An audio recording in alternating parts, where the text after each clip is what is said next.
Income tax के अध्ययनरत विद्यार्थियों, इनकम फ्रॉम हाउस प्रॉपर्टी के न्यूमेरिकल्स क्वेश्चन पटेल चौधरी वाली बुक में से न्यूमेरिकल का आपने क्वेश्चन नंबर 1 देख लिया।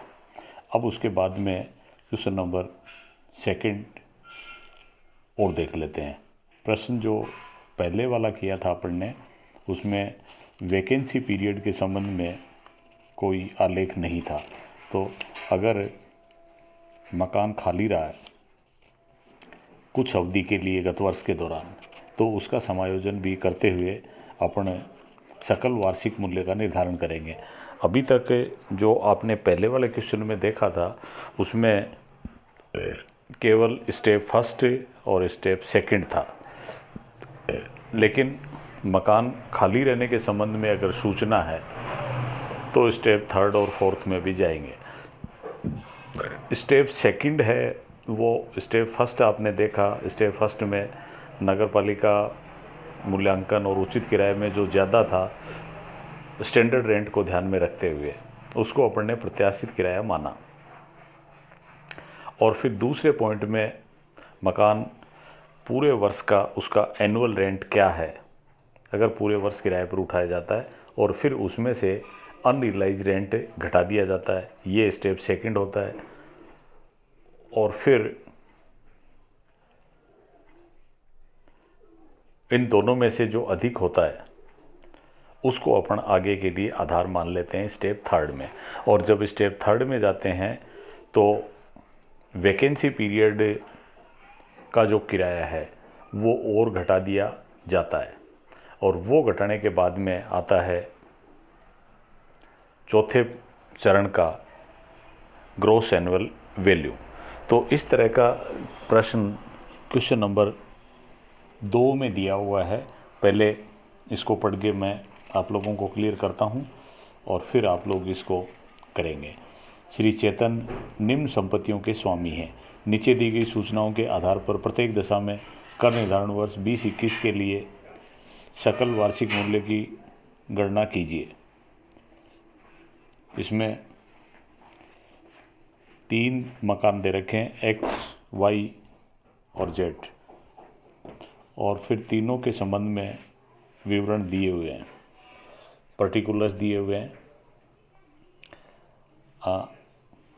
आपको म्युनिसिपल वैल्यूएशन दिया हुआ है एक्स, वाई और जेड का 100, 145 और 160। ये जो राशियां हैं रुपीज़ की, वो सारी इन थाउजेंड्स हैं। और इन थाउजेंड्स का मतलब ये है कि एक्स, वाई और जेड के रुपए का जो भी कॉलम दे रखा है ये, उसमें जो भी अमाउंट लिखी हुई है उसके 3 बिंदु इन्होंने हटा लिए हैं।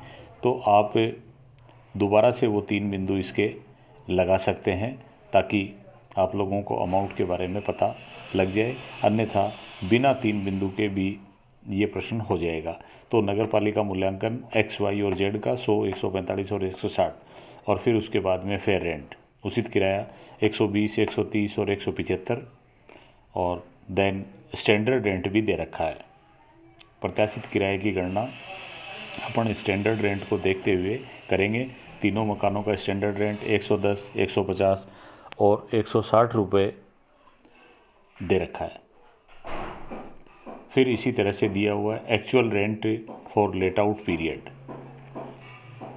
जितनी अवधि के लिए मकान किराए पर दिया गया उसका वास्तविक किराया कितना है।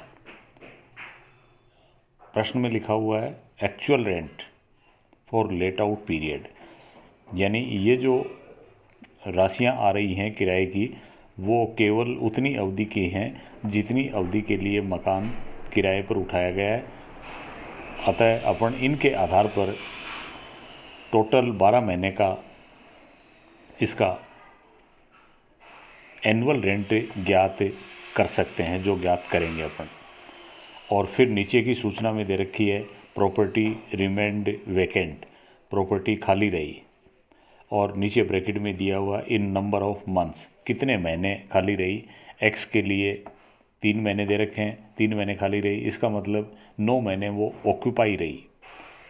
OCCUPY 9 महीने तक वो खाली नहीं थी, 3 महीने खाली थी, तो 9 और 3 12 हो जाते हैं। इसी तरह से वाई जो प्रॉपर्टी है उसके संबंध में कहा जा रहा है कि 2 महीने खाली रही, इसका मतलब जो 100 रुपये किराया दिख रहा है वो 10 महीने का है। इसी तरह से जेड प्रॉपर्टी है, जेड प्रॉपर्टी के बारे में ये बता रखा है कि वो 4 महीने वैकेंट रहती है, इसका मतलब जो एक्चुअल रेंट दिखाया हुआ है जो मिला 100 रुपये वो 8 महीने का है। तो इस तरह से ये प्रश्न का अपन ने खुलासा किया है।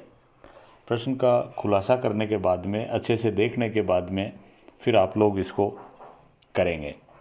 और करने के लिए मैंने बता रखा है कि अपने को करना वो है जो इन्होंने पूछा है। सबसे पहले आप हर परिस्थिति में देखेंगे कि पूछा क्या गया है, जो पूछा गया है उसका जवाब देना है। तो अपने को पूछा है कर निर्धारण वर्ष 2021 के लिए सकल वार्षिक मूल्य, ग्रॉस एनुअल वैल्यू। तो अपन ने हेडिंग लगाया computation of gross annual value for the assessment year 2020-21। 2020-21 के लिए अपन ने सकल मूल्य की गणना के संबंध में एक हेडिंग लगा दिया। जो कोई भी प्रश्न हल करेंगे सबसे पहले उसका आप हेडिंग तो देंगे ही, और हेडिंग देना है अपने को। और फिर उसके बाद में आते हैं, यहाँ 3 मकान दे रखे हैं एक्स, वाई और जेड। ये आपको पता है कि राइट साइड में 3 कॉलम बढ़ जाएंगे, एक एक्स का, एक वाई का, एक जेड का, और ये रुपीज़ के कॉलम है। तो एक्स के नीचे आप लिख देंगे रुपीज़, और चाहें तो ब्रैकेट में रुपीज़ के आगे एक ब्रैकेट लगा के लिख देंगे इन 000 और ब्रैकेट बंद कर देंगे, यानी रुपीज़ ये इन 000 में है। हर एक के फिर 000 लगाने की आवश्यकता नहीं है। इसी तरह से वाई के लिए भी वाई के कॉलम के नीचे लिखेंगे रुपीज़ और फिर ब्रैकेट इन 000, और जेड के लिए भी इसी तरह से रुपीज़ के कॉलम में जेड के नीचे लिखा अपन ने रुपीज़ और ब्रैकेट लगाया इन 000। तो ये प्रश्न की फॉर्मेटिंग हुई, और फॉर्मेटिंग करने के बाद में अब अपने को स्टेप वाइज चलना है। और जो आपको पता है कि अधिकतम 4 स्टेप हो सकते हैं। ग्रॉस एनुअल वैल्यू की गणना करने के लिए 4 स्टेप हो सकते हैं, और अपन स्टेप वाइज आगे बढ़ेंगे। अगर अपना काम 2 स्टेप में ही हो जाता है तो तीसरे में नहीं जाएंगे, और अगर 2 में नहीं हो रहा है तो उसके बाद में आगे जाएंगे। और आगे कब जाएंगे?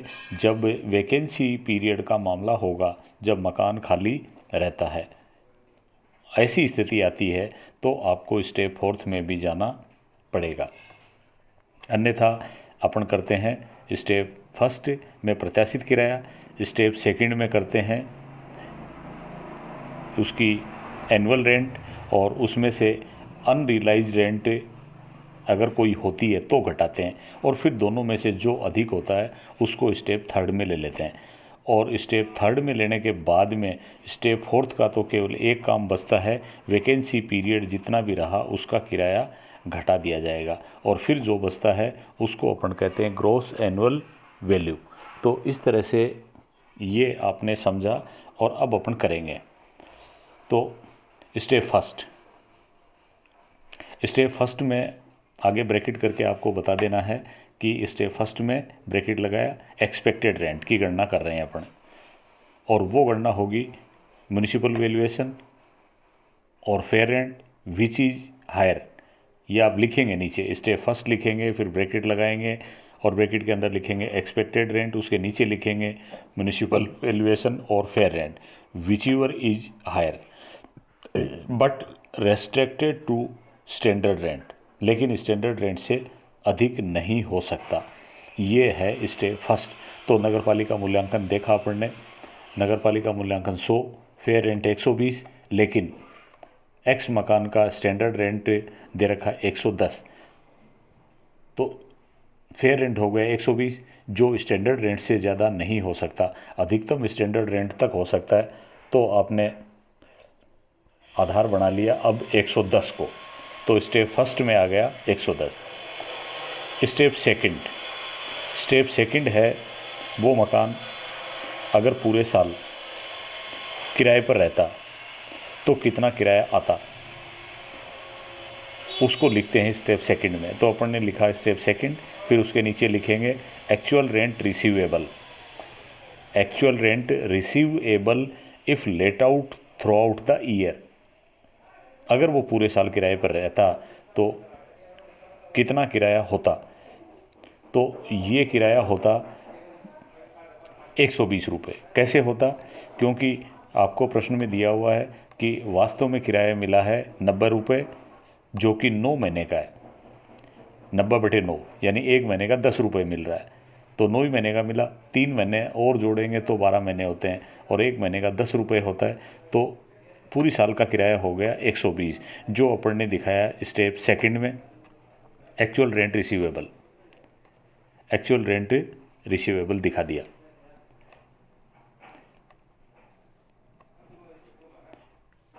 $120।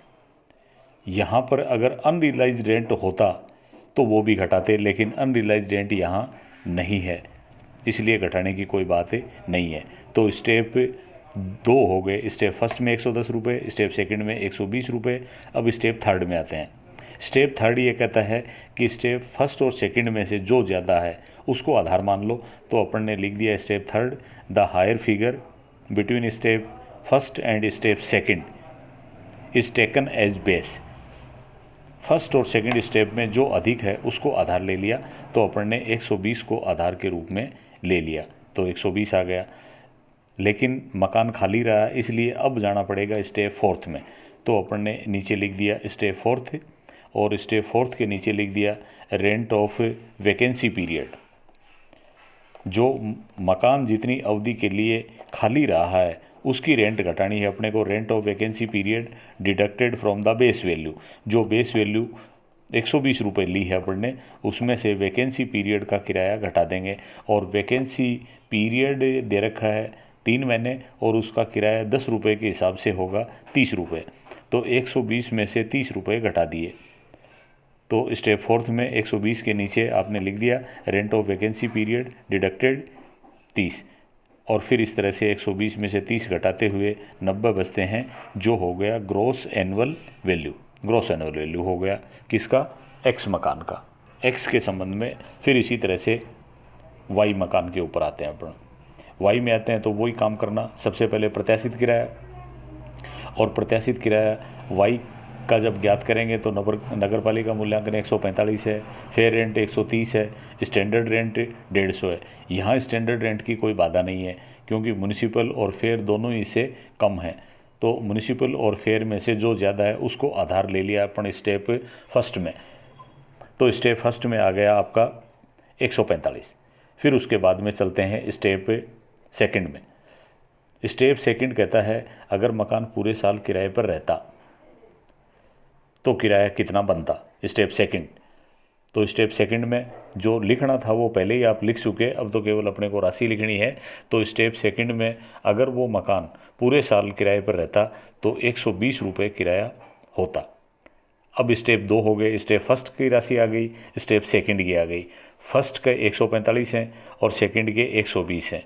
स्टेप थर्ड ये कहता है कि फर्स्ट और सेकंड में से जो ज़्यादा है उसको थर्ड स्टेप में आधार बना लो। तो थर्ड स्टेप में अपन ने आधार बना लिया, ज़्यादा है 145 को, 145 को आधार बना लिया। और स्टेप फोर्थ में वैकेंसी पीरियड का किराया घटा देंगे। तो स्टेप फोर्थ में वैकेंसी पीरियड जो 2 महीने का है, और 2 महीने का मतलब 20 रुपये किराया है, वो घटा देंगे। 145 में से 20 रुपये घट गए तो ये राशि आ गई 125 रुपये। 125 125, जिसको कहेंगे अपन ग्रॉस एनुअल वैल्यू। 2 मकान हो गए, एक्स वाई, और अब उसके बाद में जेड की बात करते हैं। जेड के लिए स्टैंडर्ड रेंट दे रखा है 160, और फेयर रेंट है 175। तो स्टैंडर्ड रेंट से ज़्यादा नहीं हो सकता, इसलिए स्टेप फर्स्ट में आधार बना लिया अपन ने 160 को। फिर उसके बाद में स्टेप सेकंड में अगर वो मकान पूरे साल किराए पर रहता तो किराया कितना बनता, और किराया निकालने के लिए आप लोग कर लो कि 100 रुपये जो किराया मिल रहा है वो 8 महीने का है। एक महीने का होगा 100/8, और गुणा 12 महीने का कितना होगा वो आता है 150।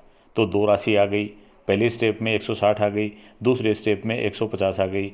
तीसरा स्टेप कहता है कि उपर्युक्त दोनों में से जो अधिक है उसको आधार ले लो, तो अधिक है 160, तो 160 को आधार के रूप में अपन ने ले लिया। अब इसमें से वैकेंसी पीरियड का किराया घटा दो। वैकेंसी पीरियड है 4 महीने, वैकेंसी पीरियड है 4 महीने, तो 4 महीने का किराया घटा देंगे अपने और वो होगा 50 रुपये, क्योंकि 12 महीने का जो किराया है वो बन रहा है 150 रुपये। 12 महीने का किराया है 150 और आप निकाल लेंगे 4 महीने का, तो वो आया 50।